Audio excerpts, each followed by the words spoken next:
जय माता दी दोस्तों, कैसे हैं आप सब। आशा करती हूँ आप सभी अच्छे होंगे, मस्त होंगे। मैं भी अच्छी हूँ। तो आज हम इस वीडियो में जानेंगे कि नवरात्रि में जो हम घट स्थापना करते हैं यानी कलश स्थापना करते हैं, वो बिल्कुल सरल तरीके से एक गृहस्थ जीवन में जैसा होना चाहिए, बिल्कुल आसान तरीके से वो कैसे कर सके। तो चलिए वीडियो शुरू करते हैं। सबसे पहले मैं यहाँ एक बाँस का पात्र ली हूँ। आप इस जगह पे मिट्टी का भी पात्र ले सकते हैं। तो बाँस का पात्र लिया। उसके बाद ये जो मिट्टी आप देख रहे हैं बिल्कुल भुरभुरा मिट्टी है ना। आप मिट्टी कभी भी जौ रोपने के लिए सख्त मिट्टी बिल्कुल भी ना लें, और बहुत ज़्यादा लूज़ मिट्टी, बहुत ढीला मिट्टी जो होता है वो भी बिल्कुल नहीं लें। उससे क्या होगा, आपका जो ये जौ है वो उसके अंदर गलने लगेगा और सड़ जाएगा, ख़राब हो जाएगा। उसके बाद जो जौ है, जौ को मैं रात में ही फूलने के लिए दे दी थी। उससे क्या होता है, रात में डालने से सुबह में जो भी ख़राब जौ होते हैं ना, वो पानी के ऊपर अपने आप आ जाते हैं। तो हम उसको अच्छे से निकाल के फेंक देते हैं, और जो भी नीचे बचे हुए जो अच्छे जौ होते हैं उसको मैं डाल देती हूँ, मतलब रोप देती हूँ चारों तरफ। मैं बीच में नहीं डालूँगी, क्योंकि बीच में जो है यहाँ मैं कलश रखूँगी।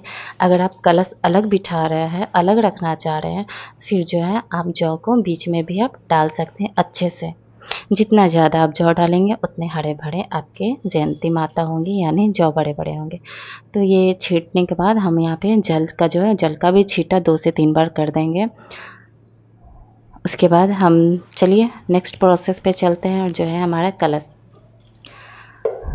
मैं यहाँ पे कांसे का कलश ली हूँ। आप इस जगह पे तांबे का, मिट्टी का कोई भी कलश ले सकते हैं। फिर मैं यहाँ पर ली हूँ 7 आम के पत्ते। आप आम के पत्ते की जगह पे अशोक के पत्ते का भी यूज़ कर सकते हैं। तो आम का पत्ता या तो आप 7 लें या फिर 11 लें, 5 भी ले सकते हैं, वो आपके ऊपर है। तो इस आम के पत्ते को पे हम सबसे पहले लाल चंदन लगाएंगे। एक एक करके मैं 4 सातों पे लाल चंदन लगा दूँगी।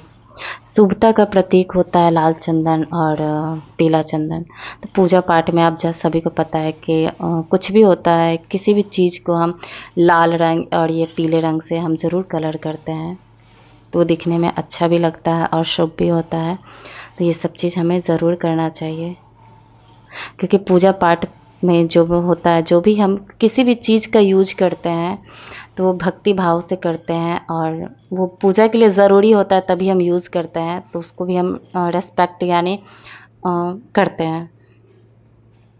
उसके बाद कलश पे हम स्वास्तिक बनाएंगे। आप सभी को पता होगा कि स्वास्तिक जो है वो गणेश भगवान का प्रतीक है।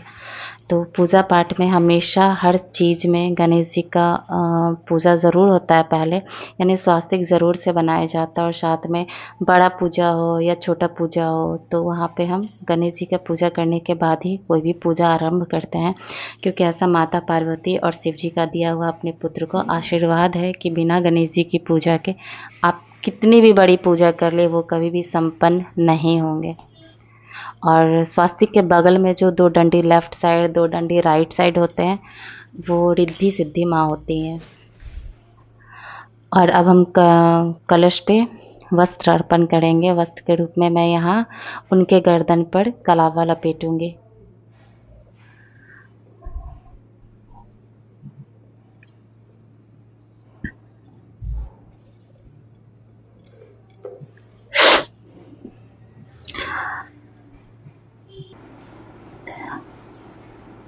अब मैं यहाँ कलश को बिठाऊंगी। अगर आप बीच में कलश बिठा रहे हैं तो पहले ही आप अच्छे से, मतलब कि डाउन कर दें, मतलब गड्ढे में अच्छे से फिक्स कर दें, ताकि वो क्या होता है कि कलश को जब हम एक बार बिठा देते हैं तो उसे हम हिलाते नहीं हैं। तो पहले ही आप फिक्स कर दें अच्छे से। उसके बाद कलश के गर्दन तक हम जल डालेंगे, और फिर थोड़ा सा गंगा जल। बिना गंगा जल के कोई भी पूजा नहीं होता है। आपके पास गंगा जल हो तो गंगा जल डालें, नर्मदा माँ का जल हो तो वो डाल सकते हैं। जो भी जल हो आपके पास, जो भी अवेलेबल हो, आप डाल दें। कलश में डाले जाने वाले सबसे जो मेन चीज़ होते हैं वो ये सब हैं।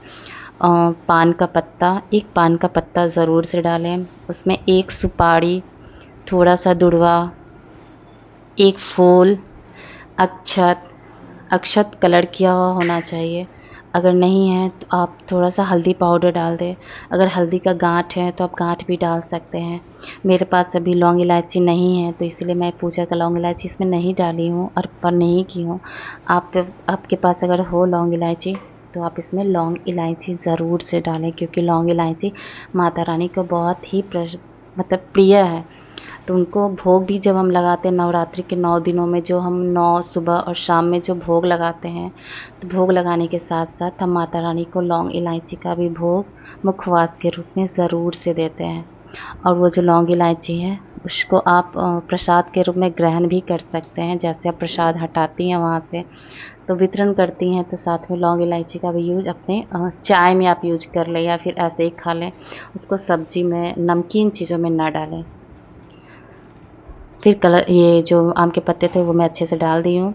और ये जो चावल है, चावल में पहले मैं हल्दी मिक्स कर दी थी, हल्दी पाउडर। आप लोगों को शायद दिख भी रहा होगा, क्योंकि माता रानी के पूजा में सफ़ेद चीज़ हम यूज़ नहीं करते हैं, तो हर चीज़ में थोड़ी सी हल्दी ज़रूर से मिला। हल्दी जो होता है शुभता का प्रतीक होता है, तो हल्दी हम ज़रूर से डालेंगे। फिर ये हम लेंगे, कलश स्थापना कर रहे हैं तो जाहिर सी बात है कि हमें नारियल चाहिए। तो नारियल पहले मैं धो के रखती थी, तो फिर नारियल में हम स्वास्तिक बनाएंगे। और एक बात, आप लोग कभी भी ऐसा ना सोचें कि जवारे अगर नहीं अच्छे से निकले हैं तो माता रानी प्रसन्न नहीं हुई है, तो ऐसा भ्रम अपने अंदर न डालें। क्योंकि माता रानी कभी भी किसी को आकर ऐसा नहीं कहती हैं कि जवारे नहीं उगे हैं तो मैं प्रसन्न नहीं हूँ। ये सब भ्रमित फैलाने वाली ये सब बातें हैं, तो ऐसा ना सोचें। जवारे अच्छे से नहीं निकलने के बहुत सारे रीज़न हो सकते हैं, जैसे जौ का अच्छा ना होना, मिट्टी का अच्छा ना होना, या फिर पानी अच्छा ना होना। तो उसके लिए माता रानी को प्लीज़ दोष ना दें। आप लोग पूजा बस भक्ति भाव से करें। हाँ, इतना ध्यान रखें कि आपके हाथों से पूजा पाठ में कभी भी गलती ना हो। अनजाने में किए हुए गलती को भगवान हमेशा क्षमा करते हैं, और वो तो माँ है। माँ तो हमेशा अपने बच्चों को क्षमा ही करती है, आशीर्वाद देती है, तो ऐसा प्लीज़ भ्रम ना पालें। फिर चुनरी से हम लपेट देंगे नारियल को। अगर आपके पास बड़ी चुनरी है तब तो बहुत ही अच्छे से ये नारियल जो है कवर हो जाते हैं। मेरे पास उतनी बड़ी चुनरी नहीं थी, मैं छोटी चुनरी मतलब कि अर्पण कर रही हूँ। फिर कलावे से हम अच्छे से लपेट देंगे। और जो नारियल का जो मुख होता है, वो जटा जो होता है ना, ये देखिए मैं आपको दिखाऊंगी। हाँ, ये जो है ये जटा है। तो इधर ये 2 आँखें और एक मुख होते हैं, जो नारियल का मुख कहा जाता है। वो हमेशा पूजा करने वाले के तरफ ही होना चाहिए। ऐसा कहा जाता है नारियल का जो मुख है वो माता लक्ष्मी का प्रतीक है, तो पूजा करने वाले की तरफ होता है। तो क्या कहते हैं उसे, सुख और समृद्धि, सुख और समृद्धि आती है।